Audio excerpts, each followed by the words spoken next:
Bonjour à tous et bienvenue dans cette vidéo dans laquelle je vais vous présenter les 7 niveaux de la liberté financière qui sont des paliers à franchir et qui mènent petit à petit à un stade où l'argent ne devient plus une préoccupation de la vie quotidienne. C'est vrai qu'aujourd'hui, on entend énormément parler de la liberté financière et on voit aussi pas mal de gens dire qu'ils ont atteint cette liberté au moment où beaucoup de personnes ne savent même pas ce que ça veut dire ni comment l'atteindre. Et pourtant, le fait de connaître et de comprendre ces niveaux est très important et je dirais même que c'est la première étape puisque cela va vous permettre d'avoir une feuille de route claire à suivre pour avancer sereinement et au fur et à mesure de votre avancement, vous allez commencer à ressentir un sentiment d'aisance financière. Mais avant d'aller plus loin, je veux que vous sachiez que de nos jours, la liberté financière est tout à fait accessible et n'importe quelle personne peut y arriver à condition qu'elle réunit tous les éléments nécessaires. Donc si ça vous intéresse et que vous voulez tout savoir, alors je vous invite à rester jusqu'à la fin de cette vidéo pour ne rien rater, parce qu'en plus de voir les 7 niveaux de la liberté financière, vous allez vite découvrir où vous vous situez et surtout, je vais vous dévoiler comment faire pour passer au niveau supérieur. Mais juste avant de commencer, sachez qu'il y a pas mal de vidéos sur cette chaîne qui vous offrent plein d'astuces et énormément de conseils de bon sens.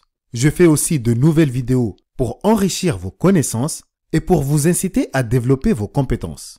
Ici, on parle d'éducation financière, de développement personnel, mais aussi d'histoires vraies de personnes qui ont réussi en partant de rien. Donc n'hésitez pas à vous abonner si c'est la première fois que vous regardez une vidéo sur Elite Proactive et n'oubliez pas d'appuyer sur la cloche pour activer les notifications, comme ça vous serez sûr de ne pas manquer mes prochaines vidéos. Et si vous aimez celle-ci, merci de cliquer sur le petit pouce, ça ne vous coûte rien et ça fait plaisir à l'algorithme. Revenons à notre sujet et avant de vous parler des différents niveaux de la liberté financière, je tiens juste à préciser qu'il y a 2 approches communes. Il y a ceux qui réclament qu'il n'existe que 5 niveaux de liberté financière et ceux qui disent qu'il y a plutôt 7. Du coup, la question c'est de savoir qui a raison et qui a tort. À vrai dire, il n'y a pas de réponse unique à cette question et je dirais même que les 2 camps ont raison tout simplement parce que le nombre de niveaux de liberté financière peut varier selon les sources et les définitions individuelles. Et en fin de compte, le plus important ce n'est pas de définir combien de niveaux il y en a, mais c'est surtout de savoir comment les atteindre et les franchir. Au fait, on peut dire que la liberté financière, c'est un peu comme le jeu de l'échelle si vous connaissez. Et si vous n'avez jamais entendu parler de ce jeu, la règle est très simple. D'abord, tout le monde peut participer à ce jeu et chaque fois qu'un joueur lance ses dés et qu'il sort un 6, il bouge son pion d'autant de cases que des points. Ensuite, il doit attendre que d'autres joueurs jouent pour pouvoir lancer les dés encore une fois. Si un pion tombe dans une case avec une tête de serpent, il doit descendre en suivant le corps du serpent jusqu'à la case où commence sa queue. Et si le pion tombe sur une case où se trouvent les pieds d'une échelle, il doit monter jusqu'en haut de celle-ci. Le gagnant est logiquement celui qui arrive le premier à la dernière case, qui est souvent la case 100. Les autres vont continuer à jouer pour y accéder. Donc vous l'avez bien compris, ce jeu fait appel à certaines notions mathématiques que vous pouvez deviner et c'est la raison pour laquelle j'estime que la liberté financière est un peu pareille. Chaque niveau à franchir représente une étape dans laquelle vous pouvez choisir de vous arrêter ou de continuer pour essayer d'atteindre le niveau supérieur. Certaines personnes ont la capacité et la possibilité d'avancer rapidement et d'arriver à la dernière case, tandis que d'autres personnes jouent malheureusement toute leur vie sans jamais atteindre le dernier niveau et elles n'arrivent même pas à quitter le niveau dans lequel elles se retrouvent. Donc dites-vous que peu importe où vous en êtes actuellement, il y a un prochain niveau à atteindre, mais cela dépendra avant tout de vous. Parce que oui, il est tout à fait possible de franchir les 7 niveaux de la liberté financière, même en partant de rien. Commençons maintenant sans plus tarder par le premier niveau qui est la dépendance financière, ou ce qu'on appelle aussi la survie financière. À ce stade, vous dépendez totalement des autres pour vos besoins financiers. C'est un stade dans lequel vous n'avez pas de revenus propres, ou vos revenus sont insuffisants pour subvenir à vos besoins. Du coup, vous êtes obligé de compter toujours sur vos parents si vous êtes encore jeune ou sur les aides de l'État pour vous en sortir. C'est le niveau le plus bas et pour les personnes qui se retrouvent dans cette phase, c'est un combat interminable puisque chaque mois, il faut trouver des solutions et il faut constamment se débrouiller pour arrondir et pour boucler les fins de mois. La bonne nouvelle, c'est que c'est le point de départ de beaucoup de personnes qui ont réussi à atteindre la liberté financière. Donc si vous êtes dans cette situation, ne vous découragez pas. Bien au contraire, cherchez des moyens pour gagner de l'argent, même si ce n'est que des petits montants. Parce que le but ici est de commencer à générer ne serait-ce qu'un petit revenu. Le deuxième niveau, c'est la stabilité financière. Ici, vous avez un emploi ainsi qu'un revenu régulier et vous êtes capable de couvrir vos besoins essentiels, même en cas de perte d'emploi temporaire. En règle générale, à ce niveau, vous n'avez pas d'épargne ou vous en avez très peu puisque vous avez tout fait pour vous constituer un fonds d'urgence équivalent à 3 jusqu'à 6 mois de dépenses. Il faut savoir que la stabilité financière est un niveau assez important et je dirais même que c'est le premier pas vers la liberté financière étant donné qu'à ce niveau, vous allez vivre avec moins de stress et vous pourrez commencer à réfléchir tranquillement à l'avenir. Si vous êtes à ce niveau et que vous souhaitez progresser vers le niveau suivant, assurez-vous d'établir un budget efficace et de le suivre minutieusement en réduisant aussi vos dépenses inutiles tout en continuant à épargner un petit pourcentage de votre salaire et si vous n'avez pas mis de l'argent de côté, commencez à épargner petit à petit et pensez à augmenter la part de votre épargne régulièrement. Le troisième niveau est la solvabilité financière, qu'on appelle également l'autonomie financière. À ce stade, vous avez remboursé tous vos crédits ou une grosse partie et vous n'avez plus de crédit à la consommation ni de petites dettes à rembourser.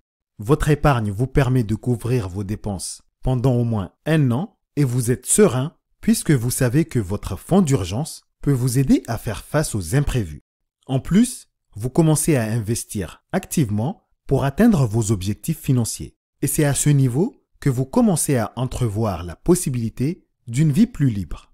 Si vous êtes à ce niveau, sachez que vos crédits vous coûtent de l'argent et la meilleure stratégie pour avancer vers le niveau suivant, c'est justement d'en finir avec ces crédits en mettant en place un plan de remboursement efficace pour les éliminer rapidement. De cette façon, vous allez arrêter de perdre de l'argent que vous pourrez consacrer à d'autres projets ou objectifs. Le quatrième niveau est le niveau de la sécurité financière. Ce niveau est assez intéressant puisqu'ici, vos revenus passifs couvrent vos dépenses essentielles ainsi que tous vos besoins fondamentaux. Ici, vous pouvez choisir de travailler à temps partiel ou de manière plus flexible et à ce stade, vous avez la possibilité de réaliser des projets importants sans vous soucier de vos finances. C'est un niveau de vie confortable qui vous permet de profiter ouvertement de la vie en passant plus de temps avec vos proches par exemple ou en vous consacrant un peu plus à vos passions. Pour atteindre le niveau de la sécurité financière, faites en sorte d'augmenter vos revenus passifs en investissant dans l'immobilier ou les actions à dividendes par exemple. Mais dans tous les cas, ne mettez pas tous vos œufs dans le même panier et surtout, diversifiez vos sources de revenus. Le cinquième niveau, c'est l'indépendance financière. Ici, vos revenus couvrent toutes vos dépenses courantes ainsi que vos envies et vos projets. Vous êtes totalement libre de travailler ou pas et vous n'avez aucune contrainte financière. C'est un niveau de vie privilégié qui vous offre une grande liberté de choix et d'ailleurs ici, vous pouvez consacrer la majorité de votre temps à ce qui compte vraiment pour vous. Il y a beaucoup de personnes qui se contentent de rester à ce niveau en essayant de le maintenir sans pour autant chercher à aller plus loin. Mais pour ceux qui souhaitent progresser pour passer au niveau supérieur, la stratégie la plus efficace est de continuer à investir intelligemment en recherchant de nouvelles opportunités qui vont générer des revenus passifs stables et sûrs. Le sixième niveau, et enfin le plus attendu, c'est la liberté financière. En accédant à ce niveau, vous avez atteint un niveau de richesse qui vous permet de vivre tous vos rêves. Vous avez suffisamment d'actifs qui vous permettent de garder le style de vie de votre choix et vous pouvez même augmenter vos dépenses raisonnablement sans compromettre votre sécurité financière. Et ce qui est magnifique dans tout ça, c'est que votre liberté financière vous offre des possibilités infinies pour vous-même et pour les autres. Vous pouvez par exemple aider des personnes de votre entourage ou encore soutenir des causes qui vous tiennent à cœur et avoir un impact positif sur le monde. Le vrai problème avec la liberté financière, c'est le fait qu'on peut vite avoir la folie des grandeurs et commencer à vivre au-dessus de son train de vie. Et c'est la raison pour laquelle il est important de rester humble et de vivre selon ses moyens, car même à ce niveau, on risque quand même de tout perdre si on a une mauvaise gestion. Le 7e et dernier niveau est le niveau de l'abondance financière. C'est le niveau ultime de la liberté financière où vous avez atteint une richesse qui vous permet de vivre une vie d'abondance. Ici, vous pouvez dépenser de manière significative sans jamais craindre de manquer d'argent, puisque vos actifs génèrent des revenus bien au-delà de ce que vous pourriez dépenser. Pour rester dans l'abondance financière, il suffit tout simplement de continuer à investir dans de bons projets, d'abord qui vous passionnent et qui ont un impact positif. Mais ce qui est encore plus important à faire à ce stade, c'est de partager sa richesse et son succès en aidant les autres et en contribuant à rendre le monde meilleur. Maintenant que vous connaissez les 7 niveaux de la liberté financière, je veux que vous preniez un moment pour réfléchir à quel niveau vous vous trouvez et quelle est la prochaine étape pour vous. Parce que quel que soit votre niveau actuel, vous pouvez atteindre le prochain niveau si vous êtes bien déterminé et que vous avez un plan efficace pour y arriver. Sachez que la liberté financière n'est pas un rêve, mais plutôt une réalité qui peut vous permettre de vivre la vie de vos rêves. Avec de la persévérance, de l'engagement et une bonne stratégie, vous pouvez vraiment atteindre vos objectifs financiers. Mais quoi qu'il en soit, gardez toujours un œil sur votre argent et faites le nécessaire pour le protéger. Puisque, comme je le dis souvent sur cette chaîne, si vous prenez soin de votre argent aujourd'hui, il prendra soin de vous demain, après-demain et tout au long de votre vie. Merci d'avoir regardé cette vidéo et surtout, n'oubliez pas de vous abonner à la chaîne si ce n'est pas encore fait et pensez aussi à activer les notifications et à cliquer sur le pouce si vous avez aimé cette vidéo. N'hésitez pas aussi à me laisser un petit commentaire pour me donner votre avis et pour me dire vous êtes à quel niveau actuellement et ce que vous faites justement pour avancer vers la liberté financière. Encore merci et je vous dis à très bientôt.